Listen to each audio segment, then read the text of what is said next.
भारत के इतिहास में ऐसे कई महान सम्राट हुए हैं जिनकी वीरता, न्यायप्रियता और बुद्धिमत्ता के किस्से आज भी सुनाए जाते हैं।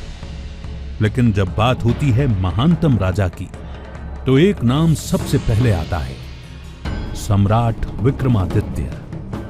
आइए उनकी अद्भुत गाथा को करीब से जानते हैं। कथा सरित सागर की पुस्तक 18 में विक्रमादित्य को उज्जैन के महेंद्रादित्य का पुत्र बताया गया है। संस्कृत की सर्वाधिक लोकप्रिय कथा बेताल पंचविंशति या बेताल 25, जिसमें विक्रमादित्य के जन्म स्थल का वर्णन किया गया है। भीकमपुर गांव महाकालेश्वर मंदिर उज्जैन के समान महत्ता रखता है।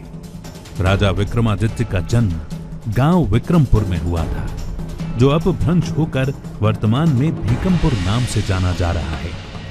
विक्रमादित्य नाम विक्रम और आदित्य के समास से बना है, जिसका अर्थ पराक्रम का सूर्य या सूर्य के समान पराक्रमी है। विक्रमादित्य उज्जैन के राजा थे और परमार वंश के शासक थे, जो अपने ज्ञान, वीरता और उदारशीलता के लिए प्रसिद्ध थे। उन्होंने शक आक्रमणकारियों को पराजित कर भारत को सुरक्षित किया और उज्जैनी यानी कि वर्तमान उज्जैन को अपनी राजधानी बनाया। उन्होंने उत्तर भारत में अपना शासन स्थापित किया और उनके पराक्रम के कारण उन्हें महान सम्राट माना गया। वे केवल एक वीर योद्धा ही नहीं, बल्कि एक कुशल प्रशासक भी थे। उन्होंने अपने राज्य में न्याय और ज्ञान की ऐसी परंपरा स्थापित की जो आगे चलकर आदर्श बनी। उनके शासन काल में कला, संस्कृति और विज्ञान खूब फले फूले। उनका नाम भारतीय संस्कृति में एक वीर, दयालु और न्यायप्रिय शासक के रूप में दर्ज है। यह नाम इतिहास में कई राजाओं के साथ जोड़ा गया है, लेकिन सबसे प्रसिद्ध विक्रमादित्य उज्जैन के राजा थे। ऐसा कहा जाता है कि उन्होंने 57 ईसा पूर्व में मालवा के राजा बनने के बाद विक्रम संवत कैलेंडर की शुरुआत की, जो आज भी भारतीय पंचांग का महत्वपूर्ण हिस्सा है। उन्होंने धर्म और संस्कृति को बढ़ावा दिया। उनके शासनकाल में मंदिरों, धर्मशालाओं और शिक्षण संस्थानों का निर्माण हुआ। विक्रमादित्य से जुड़ी सबसे लोकप्रिय कथाएं विक्रम और बेताल की हैं। इन कहानियों में राजा की बुद्धिमत्ता, न्यायप्रियता और साहस को दिखाया गया है।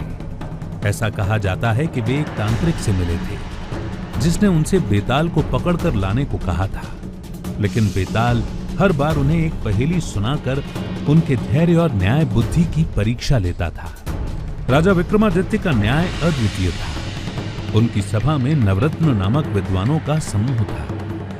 उन्होंने नवरत्न सभा का गठन किया, जिसमें कालिदास, वराहमिहिर, धन्वंतरी जैसे महान व्यक्तित्व शामिल थे।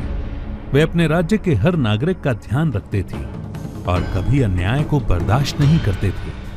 उनके शासन काल में साहित्य, खगोल शास्त्र, चिकित्सा और कला को विशेष प्रोत्साहन मिला। राजा विक्रमादित्य ने नवग्रहों के धातु अनुसार सोना, चांदी, कांसा, पीतल, सीसा, रांगा, जस्ता, अभ्रक और लोहे के 9 सिंहासन बनवाए, जिसमें सोने का सिंहासन सबसे आगे तथा लोहे का सिंहासन सबसे पीछे रखवाया। विक्रमादित्य के शासन में व्यापार भी फला फूला। भारत और अन्य देशों के बीच व्यापारिक संबंध मजबूत हुए, जिससे अर्थव्यवस्था समृद्ध हुई।